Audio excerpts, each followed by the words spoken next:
Micro management சரியா தவறா? இந்த கேள்விக்கு ஒரு வார்த்தையில பதில் சொல்ல முடியாது. மைக்ரோ மேனேஜ்மெண்ட் பண்ணணுமா? பண்ண வேண்டாமா? அப்படிங்கிறத முடிவு பண்றது அந்த லீடர் கிடையாது. அத முடிவு பண்றது அந்த எம்ப்ளாயி தான். ஆஸ் யூசுவல் ஒரு குட்டி ஸ்டோரி சொல்றேன். ஒரு ரெஃபரல் மூலமா ஒரு எம்ப்ளாயி வந்து ஜாயின் பண்ணாரு. ரொம்ப இவர பத்தி ரொம்ப பெருமையா சொன்னாரு. அருமையா பெர்ஃபார்ம் பண்ணுவாரு அப்படின்னு சொல்லி சொன்னார். நான் அவருக்கு வந்து என்னென்ன டாஸ்க் அப்படிங்கிறத அசைன் பண்ணிட்டு அவர்கிட்ட ஒரு பொறுப்பை ஒப்படைச்சேன். அந்த வேலையை பார்த்து சொன்னேன். கொஞ்ச நாள் கழிச்சு திரும்பி வந்து பார்க்குறேன். மனுஷன் செம்ம ஓபி. பழைய கம்பெனியோடைய கான்டாக்ட்ஸில் ரெஃபரன்சஸ்ல இருந்து நான் மெண்டாஸ் எல்லாம் உள்ளே கொண்டு வருவேன்.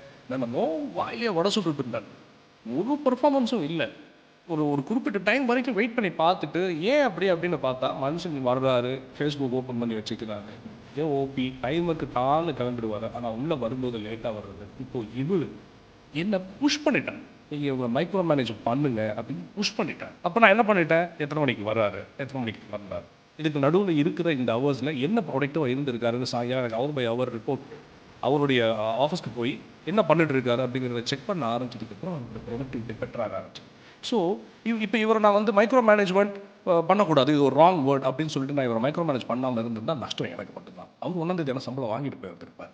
ஸோ நம்ம முடிவு பண்ணுறது இல்லை, எம்ப்ளாயீஸ் தான் முடிவு பண்ணுறாங்க நம்ம மைக்ரோ மேனேஜ் பண்ணணுமா வேண்டாமா அப்படிங்கிறாங்க. Good leaders do not avoid micro management completely. They know when and where to use it right for the betterment of the business.